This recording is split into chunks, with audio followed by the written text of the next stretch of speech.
This week on the show, a look back at the stupidity that was the NFL's wild card weekend and how the Patriots set up for their matchup with the Tennessee Titans. Plus, how much of the Bruins turnaround could be attributed to the coaching staff? We'll get into all that and more. Calling It starts right now.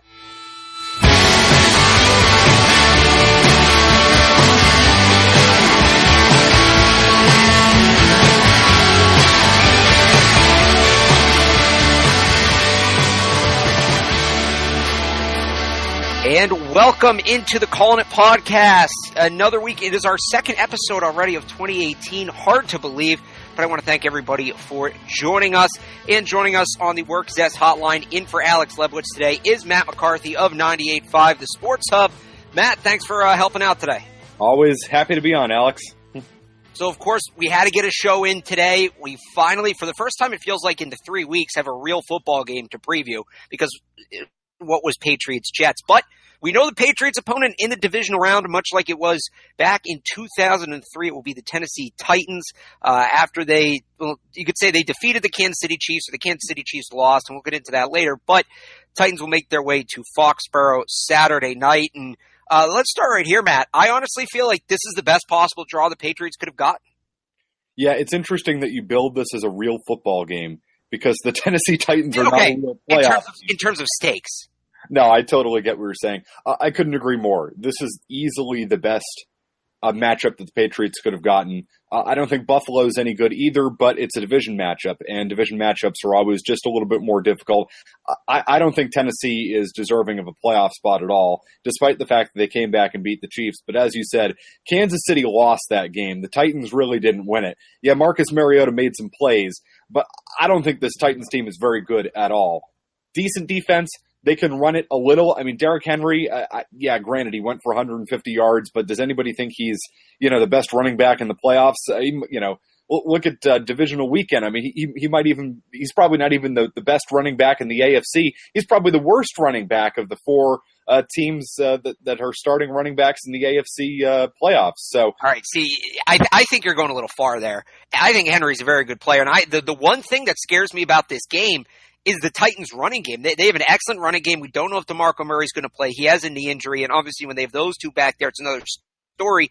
But how many times this year have we seen the Patriots get in trouble because they give up 4 or 5 yards a run on first down, and then the defense is playing from behind on second and third? That has been their Achilles heel all year. So when you have a big bruiser in Derrick Henry, and you don't know what Alan Branch's availability is going to be, you don't know how healthy Malcolm Brown is, some of these guys on the interior, I think Derrick Henry is the one chance the Titans have in this game. Oh, I would agree with that, but I would also just say, is Derrick Henry better than Leonard Fournette? Yeah, I think so, yeah. I honestly do. I would take Fournette, but we can disagree. Is Derrick Henry better than Dion Lewis? Yes. No. Okay. I guess single game, no. I'm thinking full season health concerns, but yeah, one game, okay, yeah, Dion Lewis, sorry, you're right. Is he better than Le'Veon Bell? No. All right, so again, we can make the argument that he's the worst running back. Fair enough. So, yeah, but your point, though, is well taken, is the Patriots have struggled against the run this year. But I would just say that Derrick Henry could go off for 150 yards. The Titans aren't going to win unless Marcus Mariota plays 4 quarters of outstanding football. Marcus Mariota is going to have to make plays all afternoon long. We've seen that you don't beat the Patriots by running the football. You can run it. You can run it in between the 20s. That's fine. I mean, look at what the Bills did against the Patriots twice this year. They couldn't stop McCoy. They couldn't do anything against McCoy defensively. And did it matter? Not one bit. Because ultimately the quarterback has to make the play. I don't think Marcus Mariota is capable of making plays for 60 minutes against the Patriots. And the Titans need that and then some to beat the Pats. See, I thought going into the season, Tennessee should have won that division. I thought they were going to be one of the best teams in the AFC just based on roster composition. I think part of the reason they've been such a letdown is Marcus Mariota has failed to make that jump in, what is it now, the 2 to 3 year jump. And I think part of it is one of the worst kept secrets in football is that Marcus Mariota is slow. I think people think because he's on the smaller side, he went to Oregon, he's a fast quarterback. But you watch when he gets outside of the pocket, he somewhat regularly gets chased down by defensive ends and even occasionally defensive tackles. So I think this could be a good game for a guy like an Adam Butler or a guy like a Dietrich Wise, a guy who has some size but can also move around and has some agility. And I think for the Patriots, and we're scared. We've been scared to death all year, right? When the Patriots let quarterbacks get outside of the pocket, I feel like Marcus Mariota is more effective in the pocket. But for whatever reason, the Titans game plan him like he's Michael Vick. If I'm the Patriots, I let him get to the outside of the pocket, force him to try to make those plays. I actually couldn't disagree more. I think really Mariota is best when he's on the move, and I think you look. He's so slow. I don't think he's all that slow. I really don't. I think he's better when he's on the move. And if you look at the second half against Kansas City, that's when they started moving the pocket. That's when they started running some options, some this and that, bootlegs type of stuff. Mariota is best when he's on the move. Now, that being said, the Patriots have struggled against mobile quarterbacks. But again, Marcus Mariota is not going to make 60 minutes worth of plays to beat the Patriots. It's just not going to happen. He's not a good enough passer. And the Titans do not have any really good skill position players. Eric Decker is a shell of himself. Did you see that drop that he had? Yeah, that was brutal. I like Delaney Walker, but I think Patrick Chung will match up well with him. And Walker's a good player. He's one of the better receiving tight ends in the league. But he's 6'2". He's easy to game plan against. He's not a game breaker. Walker's a very nice player, but he's not the type of guy that you're going to say, man, how do we stop Delaney Walker? The Titans don't have a single player on offense that you say, oh my God, how do we stop that guy? They don't have a single guy. And especially, in the past, it's been DeMarco Murray, and we know he can be that guy. So, I think especially if he doesn't play, I'm really not sure where they're going to go. And I wonder if it is a case of them just forcing the ball to Marcus Mariota and forcing him to make the plays and make the throws. And it's really going to be a step-up game for the defense. The one thing the Titans do have in their skill position players is physicality. We know Eric Decker likes to play physical. We know Delaney Walker likes to play physical. So here's a game in my mind that Stephon Gilmore can go out and earn that paycheck. Yeah, I would agree. But I'd also say, while their skill position players may be physical, they're not very good.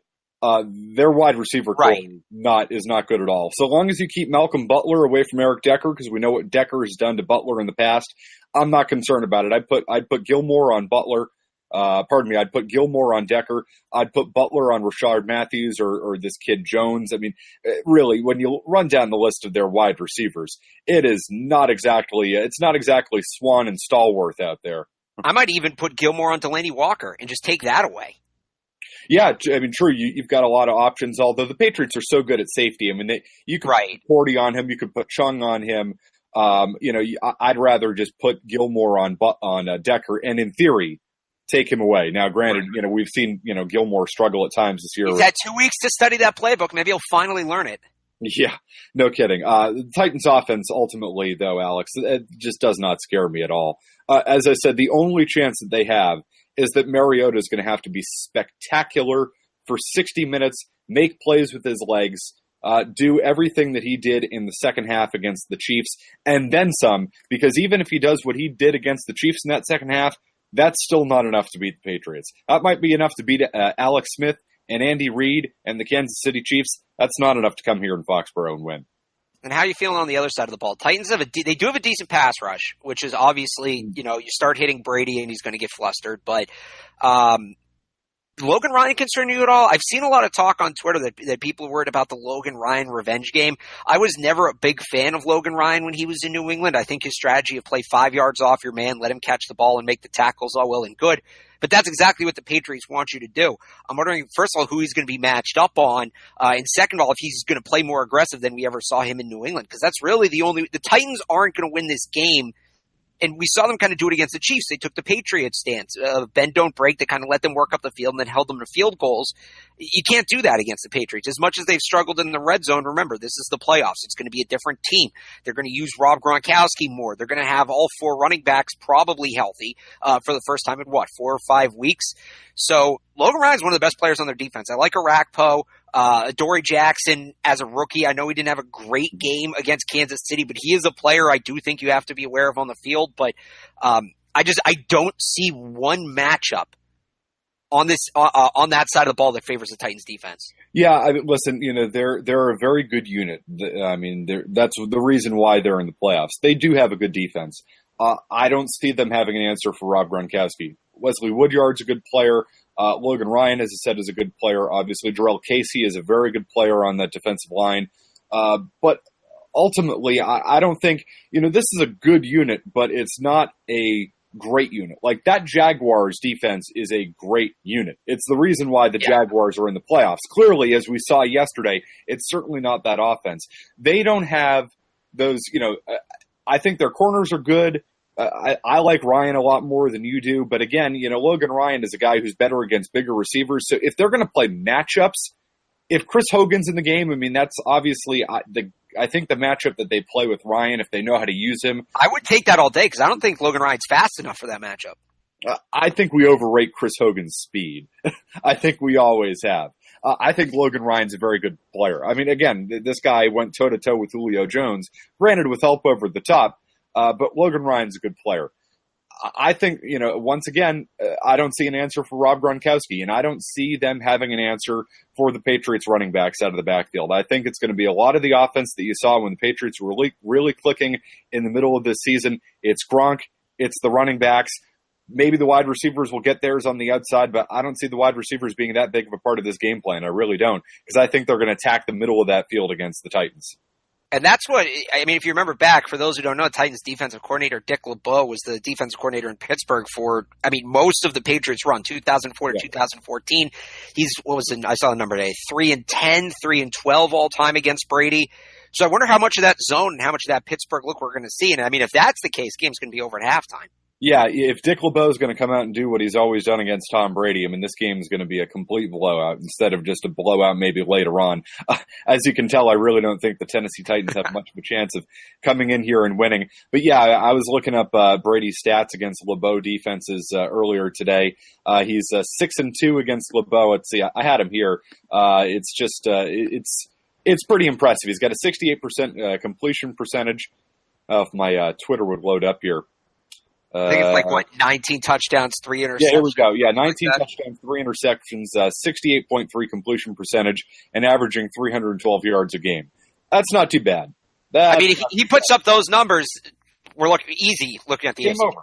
Game. Game over. It doesn't really matter what the defense does. Here's the way the Titans can win this game, Alex. Marcus Mariota gives them what he gave them in the second half for 60 minutes. They run the ball extraordinarily well. Derrick Henry goes off for 150 yards. And the Patriots turn it over 2 or 3 times, and maybe they get a call the way they got a call, with Jeff Triplett, calling forward progress and giving them 3 points, or maybe getting a call like not reviewing whether Mariota was over the line of scrimmage. Yeah. It's literally going to take a sequence of those types of events for the Titans to win this game. The Patriots are favored by 13.5. They could be favored by more in this game. Completely honest. You look at the games the Patriots have lost this year, right? And Alex Smith had the best game of his career, arguably, to beat them on opening night. They faced an outstanding performance from Cam Newton in their second loss, and then obviously nobody knew Jay Cutler was capable of doing what he did to them on Monday Night Football. So I think you're right on.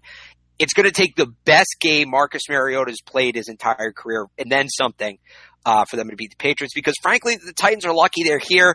The Chiefs got pretty stupid. What exactly did they do wrong? We'll talk about it on the other side. Keep it here.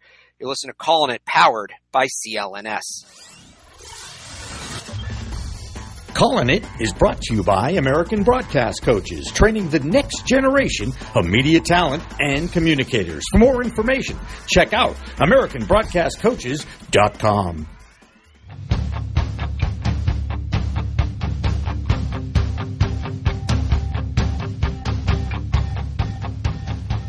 And welcome back to Calling It. We're joined by Matt McCarthy. He's in for Alex Lebowitz, who will finally be back next week. But in the meantime, we got Matt on the WorkZest hotline. And Matt, nothing more.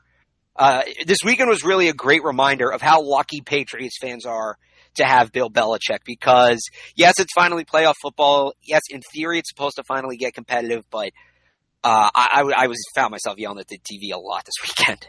It's funny. I was sitting there watching the Jaguars play the Titans in Week 17 and watching Blake Bortles and Marcus Mariota. And I should say I'm a huge believer in Marcus Mariota. I always have been, always will be. But I was sitting there watching those two quarterbacks play in Week 17, and I'm saying, my God, this is how the other half lives.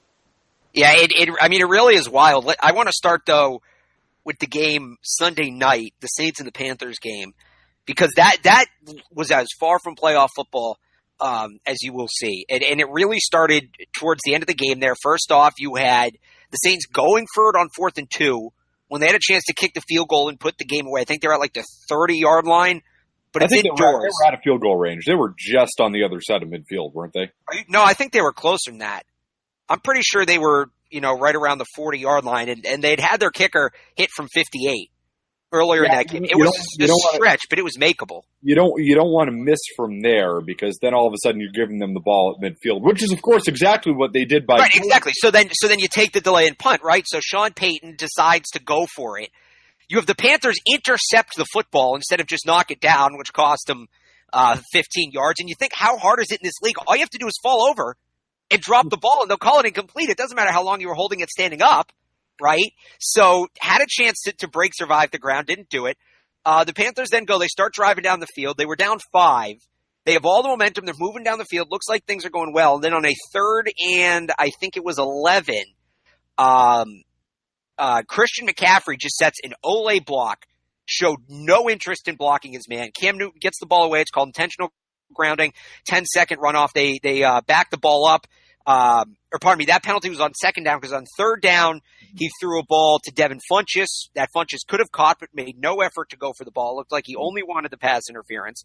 And then on 4th down, the offensive line just didn't block, and they were in on Newton, I think, a second and a half after the snap. And as dumb as Sean Payton was, and Saints fans really shouldn't forget about that, I don't remember seeing a team quit in the playoffs or turn around and quit as quick as the Panthers did, because they were moving the ball, and then all of a sudden Christian McCaffrey fails to set one block, and there you go. Yeah, that was a really ugly ending, I think, for both teams. I kind of felt like nobody deserved to win that game there at the end. That was an extraordinarily dumb decision by Sean Payton. I mean, I hated that. You've got a situation where Carolina has no timeouts. You can pin them back. I understand. And listen, I'm generally all for being aggressive. When you have an opportunity to win the game, you go for it. But in that situation, at essentially midfield, to go for it on 4th and 2 after you ran on 3rd and 2. If you're going to go for it on 4th, open up the playbook a little bit more on 3rd. Try and get that conversion. I mean, because, the only reason you're running on 3rd and 2 there is that you're trying to eat that final timeout. You might as well run a bootleg, do something, anything in that situation, other than just run it up the gut. I mean, that was a waste of a play on 3rd. That's the real, if I'm a Saints fan, that's the real play call I have an issue with. Given that you're going forward on 4th, open up the playbook a little bit. I mean, be a little bit more aggressive there on 3rd if you're going to be that aggressive on 4th. And then you want to talk about, there are people, giving Sean Payton and the Saints all kinds of credit today for running that blitz on 4th and 23. What the hell are you doing? Right? What the hell are you doing?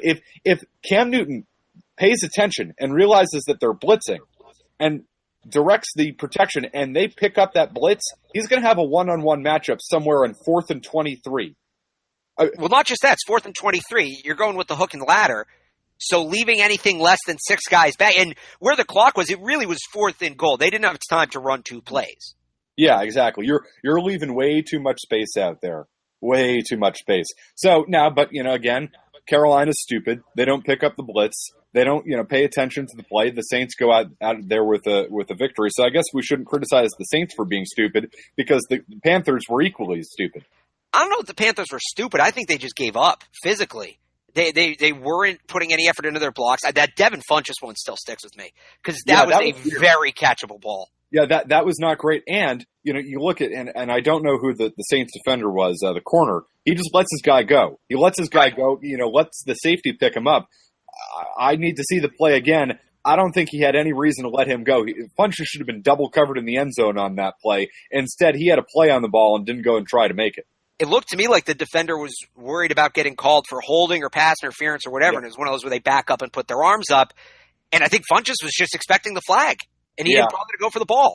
Yeah, looked like the Saints safety was expecting a flag too. Not that there was one. No, I didn't think there was either. But if you're Devin Funchess, look, even if you get the flag, if it's hold, the ball's going to be 15 yards closer and it's still 3rd down. Or it's 1st down, but the ball's only 15 yards closer. If it's pass interference, the ball's at the 1. You catch the ball, the game's over, and you win. Mm-hmm. So flag or no, you still got to go for that. Yeah, I would still say, though, that I think the deserving team won that game. I think New Orleans was better than Carolina. So I think the appropriate team won that game. Alex, I think New Orleans is going to the Super Bowl. Just because, and I love that Vikings defense. I do. I think that's the best defense remaining.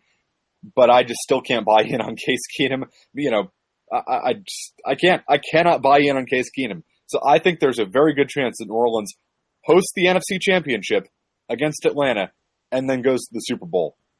See, I think the better team won yesterday, but I don't necessarily know the Saints were deserving. We see it almost every year in the playoffs with the Panthers, whether it be in the Super Bowl, the NFC Championship game. At a certain point, they just stop protecting Cam Newton. He gets the crap beat out of him. He didn't know where he was on that last drive. He had no clue what was going on. Yeah, that's what gets him every year. There's just something not believable about that Panthers team. No matter how much talent there is on that unit, I didn't buy into them at all in 2015. I thought the Patriots would have steamrolled them in the Super Bowl back when the Patriots had the linebackers to deal with Carolina, which they certainly don't do now. I mean, Carolina would have been a bad matchup for them this year, but going back to 2015, I think the Patriots would have won that game.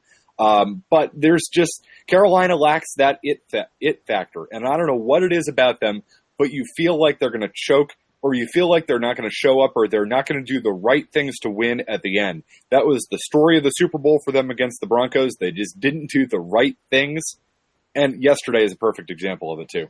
I mean, everything you just said also applies to the Kansas City Chiefs and that meltdown. They blew a 21-3 lead.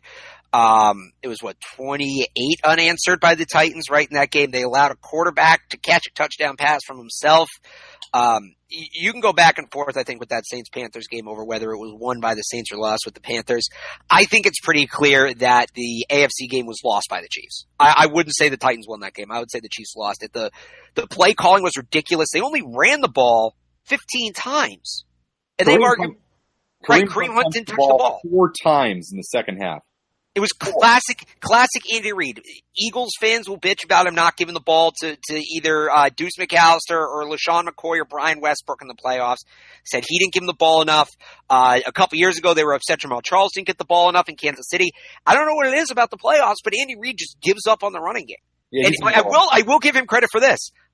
He didn't blow any clock management this game. Yeah, actually he did at the end of the first half, and then the Titans bailed him out by letting that final play. I mean, that was classic Andy Reid, and then the Titans' incompetence certainly took away from that play a bit. Yeah, that was one of the ultimate Andy Reid losses in the playoffs, and there's a running list of Andy Reid playoff incompetence. You go back to 2004, where they basically ran like an 8-minute drill. Yeah. when they're down 2 scores, and Bill Belichick, as I love in Education of a Coach, talking about Belichick going over to Romeo Crennel and asking him if the score was right because of the way Andy Reid and Donovan McNabb were managing that final. They ended up scoring a touchdown on the drive, amazingly enough, but they ate up like 8 minutes of the clock. Right. And then he did the same thing a couple years ago in the playoffs with Kansas City, where they were down 2 scores and they had like a 7-minute drive that ended in a touchdown. But by the time Brady got the ball back, all he had to do was kneel. Yeah, you just can't shake any sense into Andy Reid. And if I'm a Chiefs fan, I am absolutely apoplectic with everything that went on in that game. I mean, I certainly feel like I got screwed out of points by Jeff Triplett when it comes to the Marcus Mariota sack that led to a field goal, should have absolutely been a fumble. I'm upset about Mariota. I mean, I think there was a decent chance he was over the line. Oh, he was completely over the line. Absolutely. I mean, when I saw it live, I didn't see any replays because they didn't replay it. But when I saw it live, I thought he was absolutely over the line of scrimmage. So you run down the list. They did get the forward progress right on the second failed 2-point attempt. I mean, I'll give Jeff Triplett and you know his shall I say not exactly great officiating. I will give him credit on the second point after attempt. That was the correct call. But you forget about the officiating. When you give the ball to Kareem Hunt 4 times, I mean 4 times in the second half when you have you're up. 18 points. 18 points. That is absolutely unacceptable. If I'm a Chiefs fan, you have to move on from Andy Reid. You want to be 10-6, 11-5 every year and lose in the first round of the playoffs? Andy Reid's your guy. Yeah, that's what I was trying to figure out after the game, because he has had some success there in the regular season. Look, not every coach is Belichick. Not every coach is going to have Belichick's success. I think for the Chiefs, it comes down to one of 2 things. Andy Reid or Alex Smith has to be gone next year. There's no reason. If you're sticking with Alex Smith, Andy Reid has to be gone. I think Andy Reid has deserved enough to get one shot with Patrick Mahomes. Nope. And if that is the plan, I would be okay with him going back. Short leash, I'd be okay with him going back. But if Alex Smith is still on that roster, there's no reason for Andy Reid to be at the head of it. Nope, there's no reason for Andy Reid to be at the head of it at all. No matter what happens, because you will never, ever be more than you are now with Andy Reid. Why keep that guy around? I think so. If you bring in a new coach, right, and you spent more in a first round pick on Mahomes because he had to trade up to get him. If you bring in a new coach who doesn't want Mahomes, and then you have to start the whole quarterback search again, I mean, you're just setting yourself further back. I think if you can get a coach who's in on Mahomes, then yeah, but just the kind of quarterback Patrick Mahomes is and the kind of coaches that are out there right now, I don't know if you're going to find that fit. And it might be worth 1 year of Andy Reid to see if Patrick Mahomes is legit as opposed to starting the whole thing over from zero when they do have some good young talent there. And, in Andy Reid's defense, and rarely will you... I'm surprised to hear you say those words. Rarely will you hear me say that. He's pretty good with quarterbacks. He generally gets the most out of quarterbacks. He certainly got the most out of McNabb. He got the most out of Jeff Garcia. He's gotten the most out of Alex Smith that you can get out of Alex Smith. So in Reid's defense, he's probably not the worst guy to have as a head coach when you're developing a young quarterback. I would just say the last thing I want is my young quarterback being too polluted by Andy Reid, because the last thing you need is that stench attaching to you in the playoffs moving forward. Because that Andy Reid stench, I mean, you need a priest to get rid of that thing. It does not go away. Well, maybe bring in his college coach, Cliff Kingsbury, former Patriot. Speaking of things that are undefensible, how about that Thursday night game between the Bills and the Jaguars? I cannot believe that was a playoff game. And the NFL, here's what I was thinking throughout that game. The NFL wants to expand the playoff field. Oh. And how could they possibly do that after that game yesterday? Look, the AFC's weak this year, and that's fine. And it happens in leagues, right? We just went through it in the NBA where the Eastern Conference was like just embarrassingly soft outside of Cleveland. And it happens, and that's fine, and this was an extreme example. But you can't imagine what you would have had on Sunday. Instead of the Patriots having a bye, you would have had a team worse than Jacksonville or Buffalo in New England playing the Patriots, where you're risking injury, right? You're forcing players to play extra games they don't need to play, and that's basically a 1-16 matchup in college basketball, right? That 8 seed, as it would be, is not going in and beating the top team in the conference. So there is no reason, and yesterday is all the proof you need for the NFL to expand their playoff field. No reason. Yeah, that garbage game. I mean, that game must have set back offensive football about 3 generations. I mean, I feel like the Jaguars and the Bills owe America an apology for that. I mean, that was freaking horrendous. Good Lord. When Tyrod Taylor is the best quarterback on the field, you know you've got something going on, because Tyrod Taylor sucked yesterday. That guy sucked. And Blake Bortles sucked even more. I mean, what more can you say about that game? I mean, I know now, all year Jacksonville, they've had trouble with their receivers staying healthy. I think their top 4 receivers at one point all missed significant time. And it's easy to see after yesterday, Blake Bortles is going to get somebody killed. It's unbelievable. He can't even hit checkdowns. Alex, he can't even hit checkdowns. And that was one of the worst quarterback performances I've seen from both teams, from 2 teams in a playoff game. That was one of the worst quarterback playoff games I can remember in my lifetime. They figured it out. And the weird thing was the Jaguars figured it out at one point. And the Bills weren't spying Blake Bortles. They weren't getting any pressure on him. And he was running all over the place. And it worked on one drive. And Jacksonville never went back to it. So it was bad quarterbacking, bad coaching. Honestly, the defenses didn't play great. You had a number of dropped interceptions. And look, I love a low-scoring physical defensive football game. I'm like the only one, but I do. I'll sit and watch a 10-3 game if it's a good defensive 10-3 game. Yes. That was just a high school game yesterday. Yeah, that was pretty brutal. And as you said, you made a good point about the coaching. A lot has been made about Sean McDermott being a good coach. Well, I'm sorry, he didn't prove any of that to me yesterday. No. First and foremost, how do you not, once you realize that Blake Bortles cannot throw the football as a quarterback, and all he can do is make some plays with his legs, you must put a quarterback spy on him. Why are you dropping 2 deep safeties? Why are you doing that? Blake Bortles will not beat you. Will not beat you that way. Awful coaching by Sean McDermott. If I'm a Bills fan, I am apoplectic I'm absolutely apoplectic today about Sean McDermott and the way that they handled their defensive game plan against Blake Bortles, because that guy stunk yesterday. And also, that first and goal after the Jaguars. Yes, can we please talk about maybe? Do you remember earlier in the year? Wait, do you remember earlier in the year when the Chargers played the Patriots and Travis Benjamin received a punt at the 5 and ended up being a safety? Yes. Dumbest play of the year. That or Telvin Smith jumping off sides after the Bills tried to get him to jump. Bills called a timeout, which they shouldn't have done. They should have taken the penalty. They got very lucky because Telvin Smith jumps offside on a field goal from the 3. Yeah, I'm still... God bless the San Diego / Los Angeles Chargers, because that was the dumbest play I've ever seen in NFL history. But when you talk about that was dumb physically, mentally, yesterday, I don't know what the hell. Spiritually. On that. Yeah, exactly. That was amazing. That was absolutely amazing. And they're so dumb, the Jaguars. They jump off sides on a field goal, and Buffalo says, you know what? We've got first and goal from the 1. We need to out-dumb.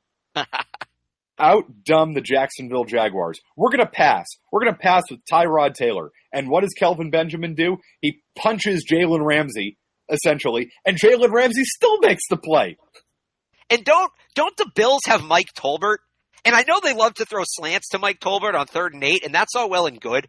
But if you're going to have him and use him incorrectly that much, just one time. There is one play Mike Tolbert is in the NFL for. There is only one specific play Mike Tolbert makes sense in the NFL, and it's first and goal from the 2. Let him bowl in from the 1-yard line. Right. I see them throwing bubble screens to a 300-pound running back. And then on 1st and 2, they decide, and look, throwing a fade to Kelvin Benjamin, not a bad idea. I think Kelvin Benjamin's a very good player. But I mean, you're just putting a hat on a hat at that point. Absurd. And again, against Jalen Ramsey, who, by the way, was the most impressive thing in that game yesterday. Oh, yeah. That kid could play. Well, he did not pick that light. He did not survive the ground. Yeah, well, let's not even get into that. That's not even worth my discussion. But yeah, I mean, I love that play from Ramsey. I mean, Benjamin shoves him away from the play, and he still makes it. And I mean, those guys are college teammates. They both won a national championship at Florida State, so familiar with each other. That may have helped. You want to talk about young talent? There's a lot of young talent in the city of Boston right now. We'll talk about it on the other side. Keep it here. You're listening to Calling It, powered by CLNS. Calling It is brought to you by American Broadcast Coaches, training the next generation of media talent and communicators. For more information, check out AmericanBroadcastCoaches.com.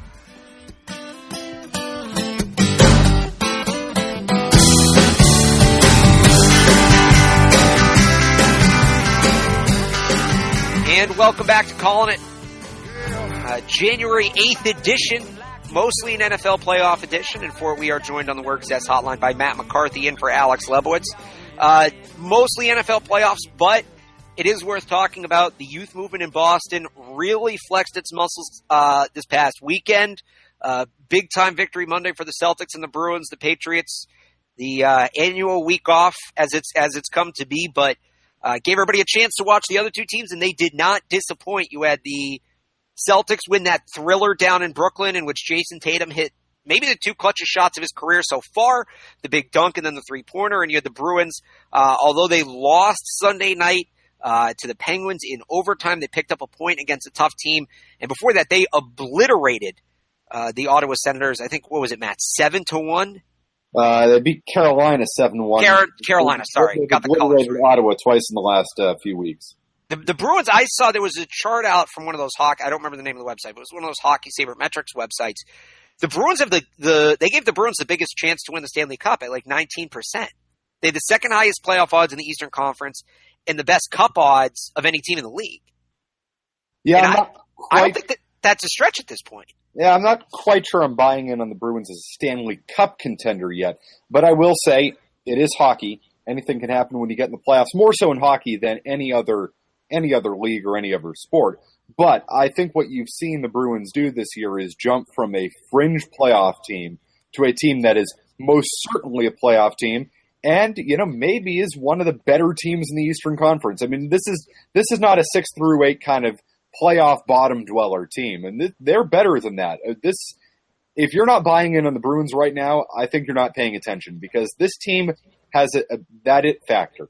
They're playing hard. They're playing with good energy, with good enthusiasm under Bruce Cassidy, something that they have not had. It's so refreshing that they're playing with tempo now. Especially, it's given these younger kids that they have who were really disappointing last year. Even Pastrnak, I felt like at times was leaving things on the table. And that group, whether it be Pastrnak, Heinen, DeBrusk, they're really McAvoy, Grzelcyk, they're really getting a chance to shine. Yeah, and you look at what that Riley Nash line has done as of late.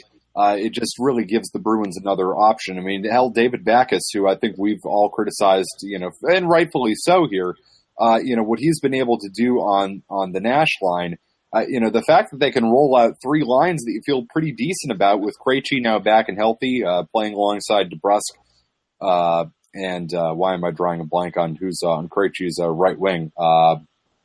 Spooner. Spooner, right. So, I mean, what the Bruins can do now is they can roll out three decent lines, and they haven't been able to do that. And obviously, they have one of the most elite lines in the NHL with the Bergeron line. I mean, it's hard to get much better than that. And, I look at what Cassidy's done. Cassidy never would have loaded up Julian never would have loaded up that Bergeron line. It would have been Bergeron and Marchand. He was so opposed to that. He was so opposed to it. It would have been Bergeron, Marchand, and somebody else, some jag. And then it would be Krejci and Pastrnak and some jag.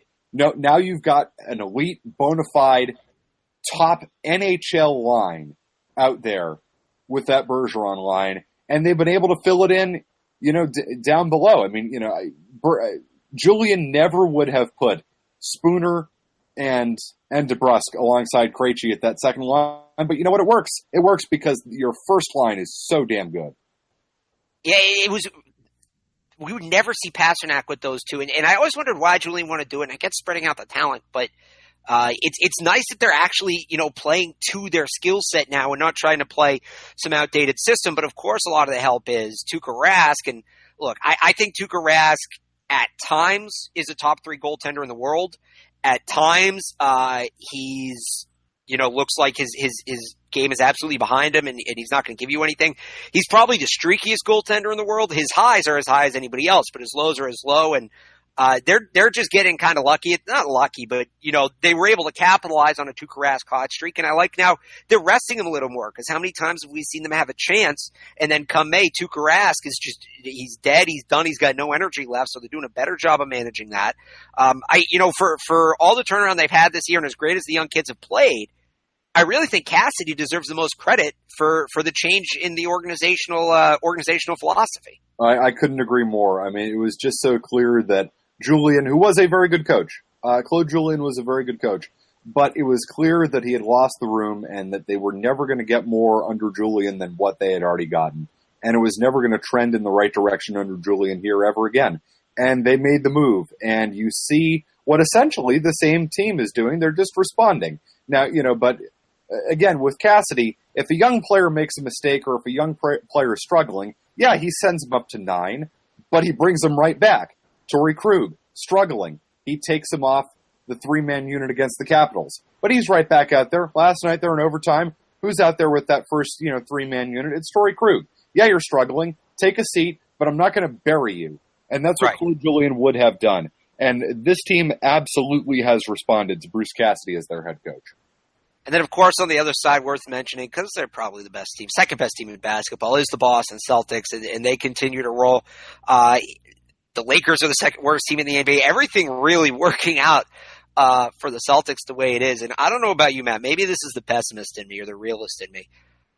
Aren't you waiting for Jason Tatum to hit the rookie wall? Like, he's never played more than 35 games in a season. And he's just doing things that happen. He had 6 blocks the other night. Forget the offense he supplied against Brooklyn. He had 6 blocks. Like, at what point does this kid come back down to earth? And if he doesn't, and I don't want to get my hopes up that he doesn't, but if he doesn't, and the rest of the team can continue to do what they're doing, how far can this team go? Put it to you this way. I'm a big believer in the rookie wall. Maybe I'm being entirely unrealistic about this, Alex. I don't think he's hitting it. I don't think he's going to hit it. See, I don't think he is, really but the realist in me is better. I think he's going to get even dramatically better from right now to the end of the season. Because eventually he's going to get to the point where they say to him, Jason, all right, go ahead, take over this game. And he's going to do it.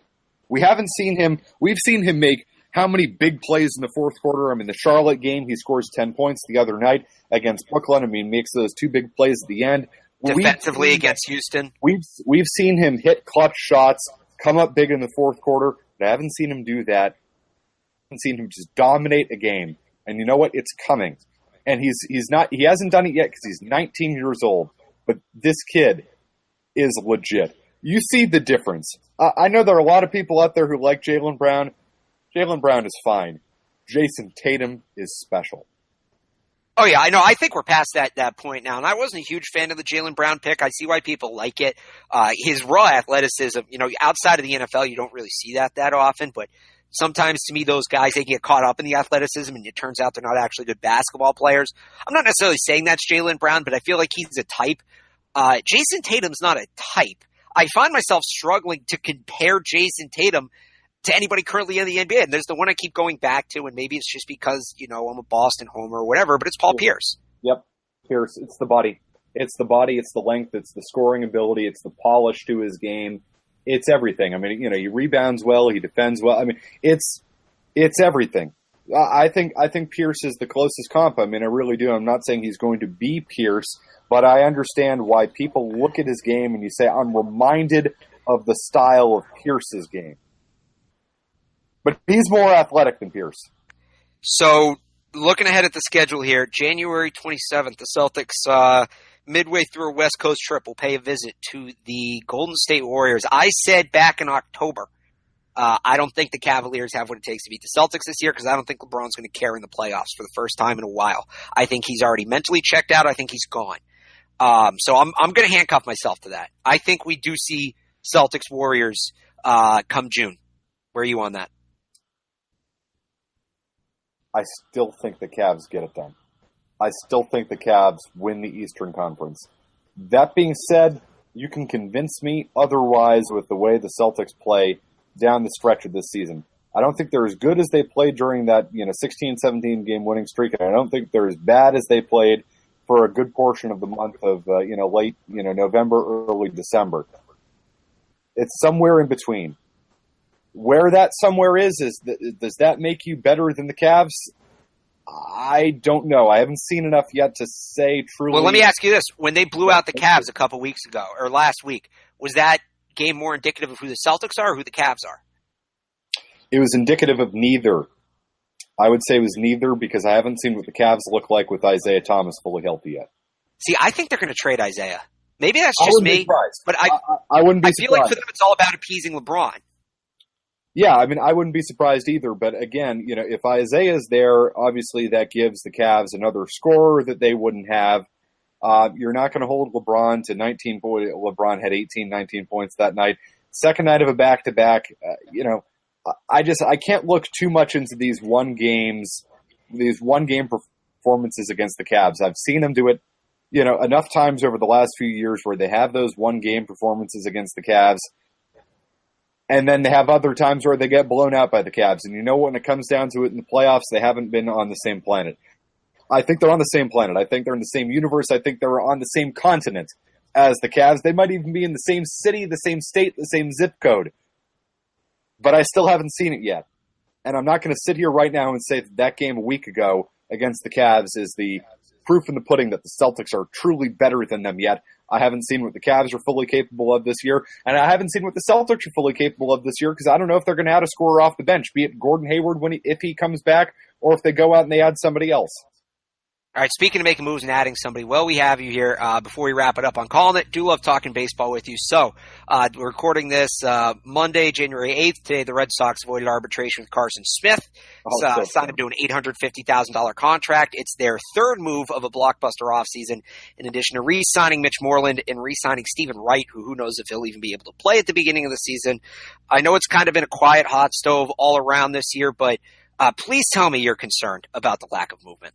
Please, because I need somebody to say it. I feel like not enough people are saying it. Of course I'm concerned about it. And I know everybody says, spring training doesn't start tomorrow. Of course I'm concerned about it. So what?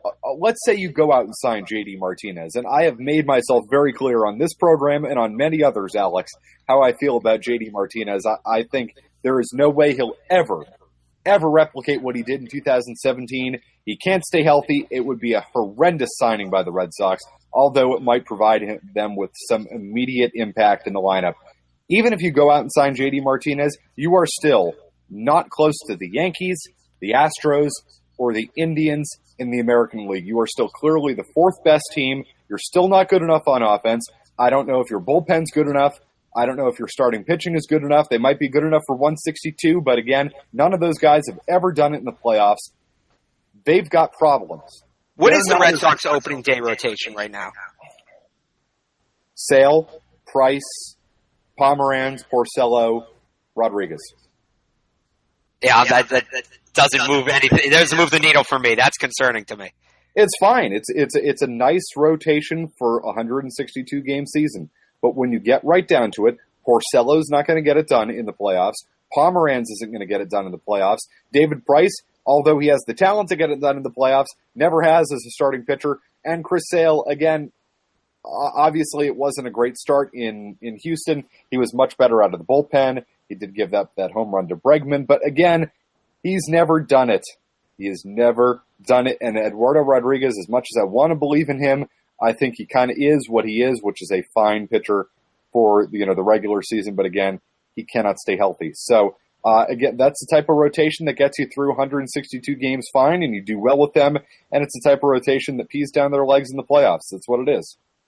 All right, well, hopefully we will have some Red Sox news to talk about next week. Alex Lebowitz will be back. We will maybe be discussing the AFC Championship game, maybe wrapping up a disappointing Patriots season. I got to leave all the doors open there, Matt. That and more coming up next week. Make sure to subscribe to us on iTunes. You can also check out the show at the brand new clnsmedia.com. Follow CLNS on Twitter at CLNS Media, and follow us at Calling the Podcast. So, for Matt McCarthy, my name's Alex Barth. I will talk to you next week. Enjoy the playoff game, everybody.